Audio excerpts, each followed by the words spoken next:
Mature theme.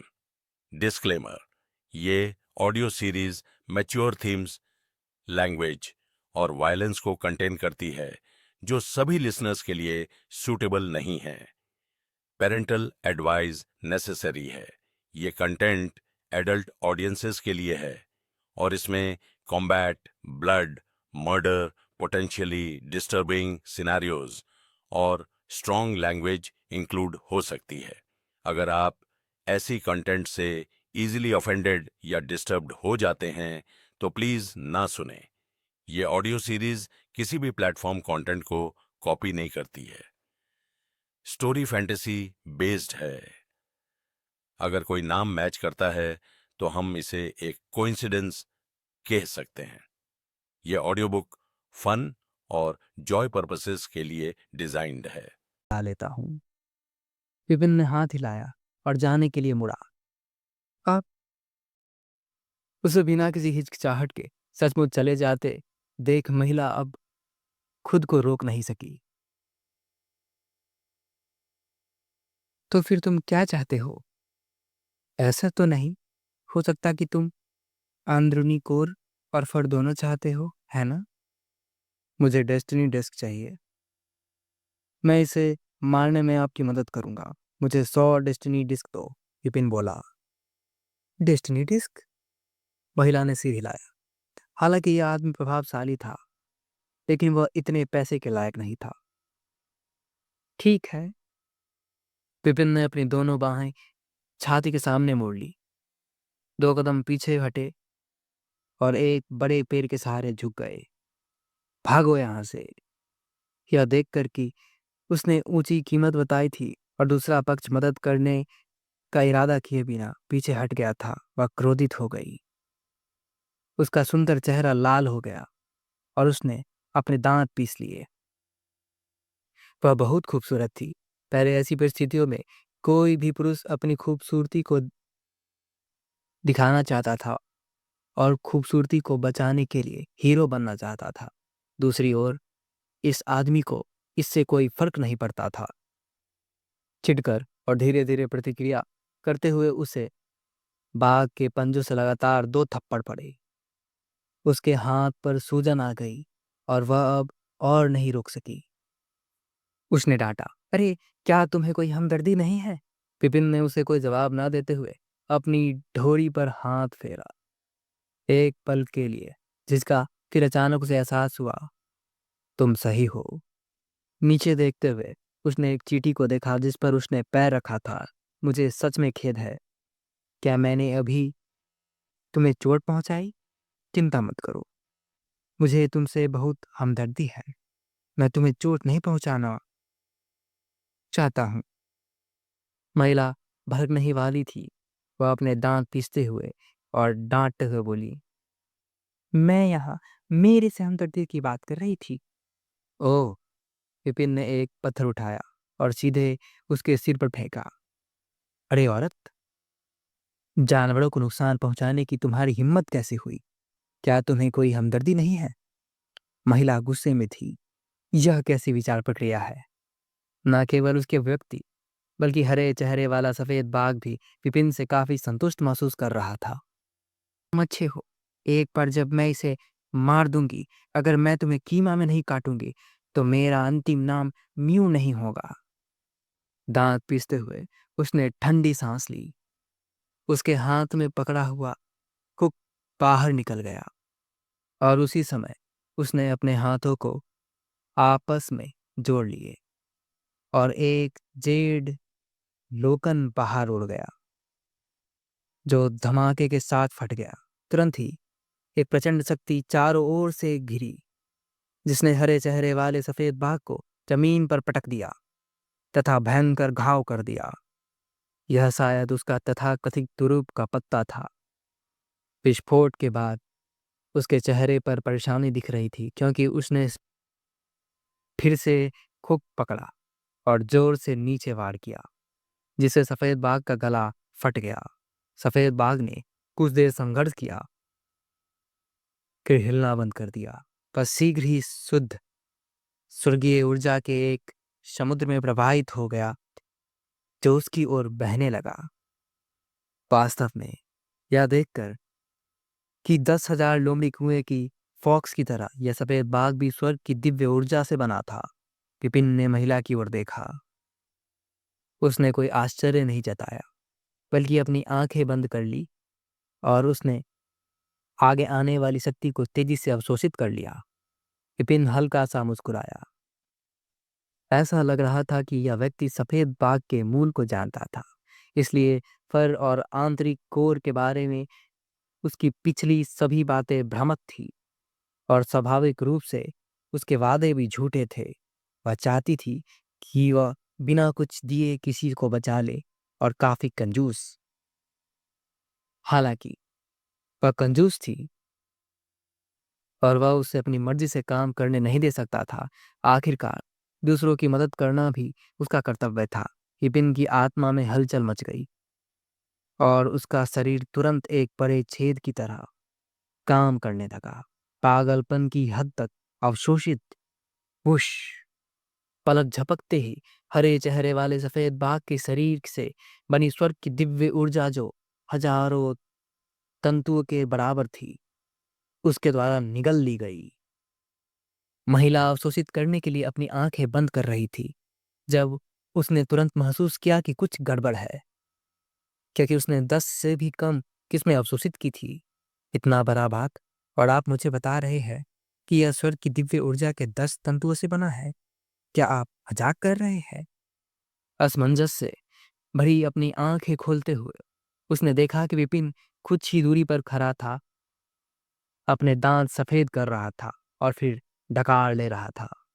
महिला को एहसास हुआ, आपने व्हाइट टाइगर की स्वर्गीय जानदेस ऊर्जा को अवशोषित कर लिया। वास्तव में स्वर्ग के दिव्य ऊर्जा का ऐसा अपव्यय मेरे पास अनिच्छा से इसे अवशोषित करने के अलावा कोई विकल्प नहीं था। बस एक मामूली बात है, अत्यधिक आभार की कोई आवश्यकता नहीं है। विपिन ने सिर हिलाया। मैंने शुरू में सोचा था, यद्यपि तुम परेशान करने वाले हो, लेकिन तुम मरने के लायक नहीं हो। लेकिन चूंकि तुम इसके लिए कह रहे हो, तो मुझे असभ्य होने का दोष मत दो। महिला की आंखें सिकुड़ गई और उसने अचानक अपने हाथ में पकड़े हुए हुक को विपिन की गर्दन की ओर बढ़ा दिया। यह चाल बहुत तेज और तीक्ष्ण था। जैसे ही वह उसके गले से में घुसने ही वाला था, विपिन थोड़ा आगे की ओर झुका और सेबर इंटेंट की एक लहर फूट गई। महिला का हुक उसकी मुट्ठी से छूट गया और उसका बाघ का मुंह फट गया, जिसे ताजा खून बहने लगा। धप धप धप! 7-8 कदम पीछे हटने के बाद महिला को आखिरकार होश आया। उसका चेहरा सदमे से भरा हुआ था। उसने मान लिया कि चूंकि उसकी उम्र उससे ज्यादा नहीं थी, इसलिए उनकी परवरिश भी एक जैसी ही होगी। उसने कभी सपने में भी नहीं सोचा था कि यह साधारण सा आदमी इतना ताकतवर हो सकता है। तुम मुझे मारना चाहती हो? विपिन आगे बढ़ा। मैं मेरी हिम्मत नहीं है। महिला कई कदम पीछे हटी, हाथ जोड़कर सलाम करते हुए बोली, मैं बैम्बू फॉरेस्ट के सम्राट तान्या हूँ। मेरा कोई अपमान करने का इरादा नहीं था। कृपया मुझे माफ कर दे। यह अच्छी बात है, क्योंकि मैंने सफेद बाघ को मारने में आपकी मदद की है। तो क्या आपको कुछ डेस्टिनी डिस्क नहीं देनी चाहिए? विपिन ने उसे उदासीनता से देखा। मारने में आपने मदद की? उसका चेहरा लाल हो गया और सम्राट तान्या गुस्से से कांपने लगी। आप मेरी किस काम में मदद कर रहे हैं? वास्तव में यदि मैं आपके साथ नहीं होता, तो हरे चेहरे वाला सफेद बाघ निश्चित रूप से भाग गया होता और आप उसे इतनी आसानी से नहीं मार पाती। चलो ऐसा करते हैं, मैं ज्यादा कुछ नहीं मांगूंगा। 100 डेस्टिनी डिस्क प्राप्त होंगी। विपिन ने सिर हिलाया। आप? सम्राटता ने जवाब देने ही वाली थी, लेकिन उसकी ताकत को याद करके उसने अपनी जुबान पर काबू रखा। ऐसी जगह पर जहां आसपास कोई भी ना हो, अगर उसे मार दिया जाए तो उसकी मौत व्यर्थ ही जाएगी। हरे चेहरे वाले सफेद बाघ को हराने में मेरी मदद करने के लिए धन्यवाद। माफ करे, मुआवजा स्वाभाविक रूप से देय है। अपने दांतों को भींचते हुए सम्राट तान्या ने अपनी कलाई को घुमाया और डेस्टिनी डिस्क का एक बड़ा ढेर उसके सामने प्रकट कर दिया और उसे सौंप दिया। यह तो ठीक है। विपिन ने संतुष्टि से सिर हिलाया और डेस्टिनी डिस्क एकत्र की। मुझे आश्चर्य है, तुम्हारा नाम क्या है मेरे दोस्त, और तुम कहाँ से आए हो? जब हम फिर से मिलेंगे तो यह जानना अच्छा होगा, ताकि हम अपनी दयालुता का बदला चुका सके। सम्राट तान्या ने अपनी बात जारी रखते हुए कहा कि वह बदला लेने का बात कर रही थी, लेकिन वास्तव में वह बदला लेने का मौका तलाशने के लिए उसकी पहचान जानना चाहती थी। मैं जेनिथ किंगडम से आया हूँ। नाम और मूल को भूल जाइए। मैं हमेशा अपना नाम छोड़े बिना अच्छे काम करता हूँ। अगर मैं इसे प्रकट करता हूँ तो यह अर्थहीन हो जाता है। विपिन ने अपना हाथ हिलाया, आगे बढ़ा और तेजी से दूर भागते हुए बोला, हम फिर मिलेंगे। धत तेरी की। उसे दूर जाते देख स्मार्ट तान्या और भी क्रोधित हो गई। उसने अपनी पहचान और पद का खुलासा कर दिया था, फिर भी उसने जिससे जबरन पैसे उठाने की हिम्मत की। क्या वह निडर था? क्या उसके पास वाकई यह क्षमता थी? हालांकि मैं नहीं जानता कि आप वास्तव में कौन हैं। आपने जेनिथ किंगडम का उल्लेख किया है, इसलिए आप जेनिथ कैपिटल से होंगे। सम्राट तान्या ने मन ही मन सोचा, अभी मुझे पीछे हटने के लिए जिन तकनीकों का इस्तेमाल किया गया था उनमें कोई सेबर नहीं था, लेकिन यह स्पष्ट था कि इस व्यक्ति को सेबर टेक्निक की गहरी समझ है। एक बार मुझे पता चल जाए कि जेनिथ किंगडम में कौन सी शक्ति सेबर टेक्निक में माहिर है, तो मुझे सब कुछ स्पष्ट हो जाएगा। सम्राट ताना ने अपनी मुट्ठी भींच ली। मुझे तकलीफ देने की हिम्मत की। अगली बार जब हम मिलेंगे तो मैं सुनिश्चित करूंगी कि तुम्हें इसका पछतावा हो। सब कुछ जांचने और उसकी पहचान के बाद सम्राट तान्या ने रुकना नहीं छोड़ा। वह भी मुड़ी और एक दिशा में भाग गई। कुछ ही देर बाद सम्राट तान्या ने भी एक निशान देखा और जल्द ही उसका पीछा किया। करीब आधे घंटे बाद एक बुजुर्ग को अपने आसपास का निरीक्षण करते हुए देखा, जो अब उसके सामने आ गया। Sect leader. सम्राट तान्या तेजी से आगे बढ़ी, झुककर और मुट्ठियां बांधकर। सेक्ट के नेता के रूप में जाने जाने वाले व्यक्ति ने सिर हिलाया, फिर भौं सिकोड़ी। क्या हुआ? तुम क्यों घायल हो? महिला के शरीर पर खून के थक्के दबे थे। इससे स्पष्ट था कि उसने हाल ही में कोई लड़ाई की थी। उसे थोड़ी हानि हुई थी। मैंने अभी अभी एक हरे चेहरे वाले सफेद बाघ को समझा का सामना किया। सम्राट तान्या ने हाल की घटना के बारे में बताया। तुम्हारा मतलब है कि तुम्हारे यह बताने के बाद भी कि तुम बम्बू फरोश से हो, वे अभी भी अपमानजनक थे और उन्होंने 100 डेस्टिनी डिस्क भी चुरा ली। सेक्ट के नेता के चेहरे पर उदासी छा गई। हाँ, सम्राट तान्या ने दांत पीसते हुए कहा, जेनिथ किंगडम में द्वारिका से ज्यादा ब्लेड चलाने में कोई भी कुशल नहीं है। उसने हमें यहाँ मारने के लिए बहुत बड़ी कीमत चुकाई है। इस तरह से व्यवहार करना कोई समझदारी नहीं है। इसके अलावा उसकी ताकत और हैसियत के साथ उससे किसी जूनियर पर हमला करने की कोई जरूरत नहीं है। या उसका शिष्य भी हो सकता था। जब हम उससे मिलेंगे तो मैं तुम्हें डेस्टिनी डिस्क वापस लाने को में मदद करूंगा, सेक्ट लीडर ने कहा। धन्यवाद सेक्ट लीडर। सम्राट ताना ने अपनी मुट्ठियां झुका ली। सिर्फ 100 डेस्टिनी डिस्क लौटाना निश्चित रूप से पर्याप्त नहीं है। मैं चाहती हूँ कि वह मुझसे माफी मांगे।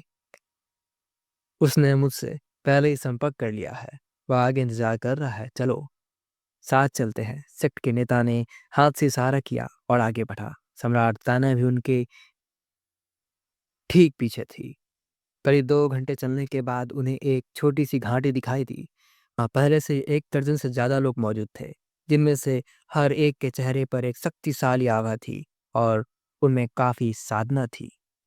सम्राट तान्या ने नजर घुमाई और तुरंत आश्चर्य का भाव दिखाया। ये दर्जन भर लोग स्टार रिवर लेवल 6 या उससे भी अधिक थे। सेक्ट के नेता से कमजोर नहीं थे, अधिक शक्तिशाली ही थे। द्वारिका ने हमें यहाँ बुलाया था। वह अभी तक क्यों नहीं दिखा? निश्चित रूप से वह आते ही मारा नहीं गया होगा। मैंने सुना है कि सेनित किंगडम के डेस्टिनी हॉल ने हत्या का आदेश जारी किया है। चेहरे पर चोट के निशान वाले एक अधेड़ उम्र के व्यक्ति ने चुप्पी तोड़ी। जब तक महामारी बनी रहती है, अच्छे लोग मर जाते हैं। लेकिन निश्चित रहे, वह आदमी मजबूत है। वह इतनी आसानी से नहीं मरेगा।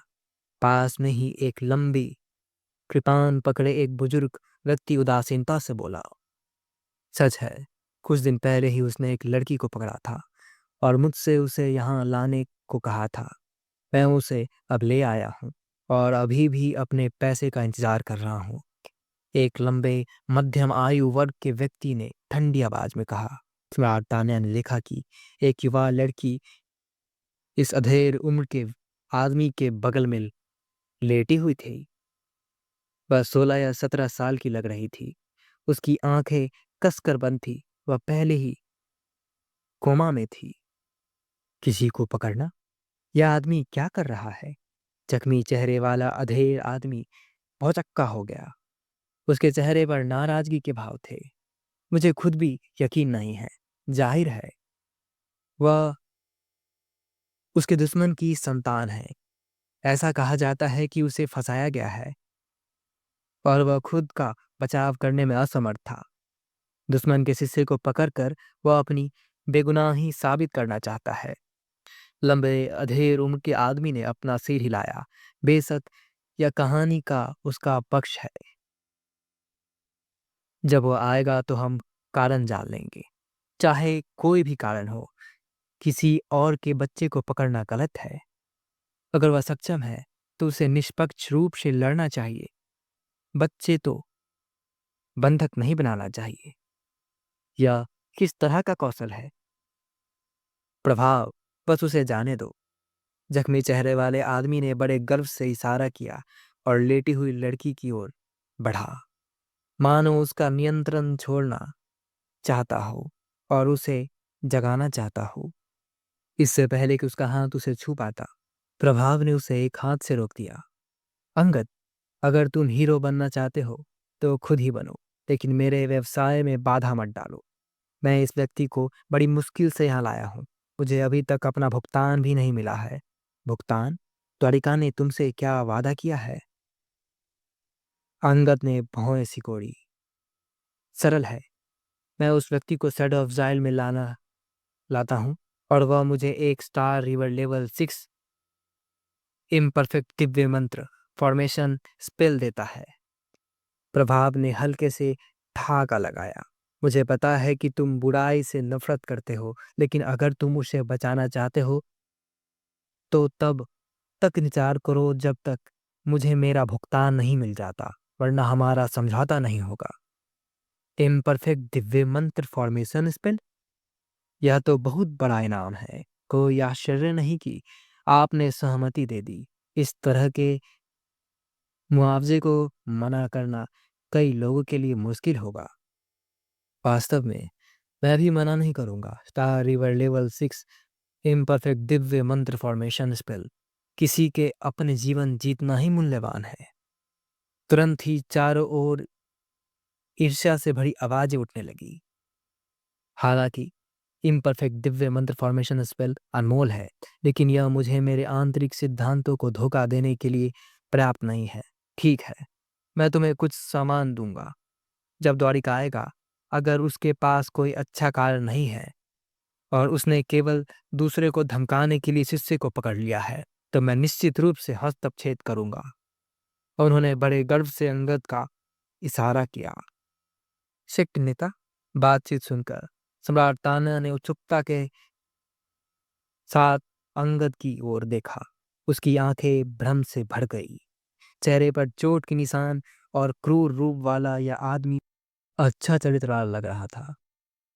वह अंगद है, बिलसारपुरी के सौरे कबीले का मुखिया। वह सीधा और उदार है। जब भी कोई मदद मांगता है तो वह पूरी तरह से मदद करता है, भले ही इसके कारण उसे कई बार धोखा मिला हो। उसके चेहरे पर जो निशान है वह किसी के लिए ब्लेड लेने से था। दुख की बात है कि उस व्यक्ति ने आखिरकार उसे धोखा दिया। दूसरों की मदद करने की वजह से उसका परिवार भी खत्म हो गया और अब वह कमोबस बिना सेना के एक कमांडर है। बैम्बू फॉरेस्ट के नेता इन व्यक्तियों से काफी परिचित लग रहे थे। उन्होंने सहजता से उनका परिचय कराया।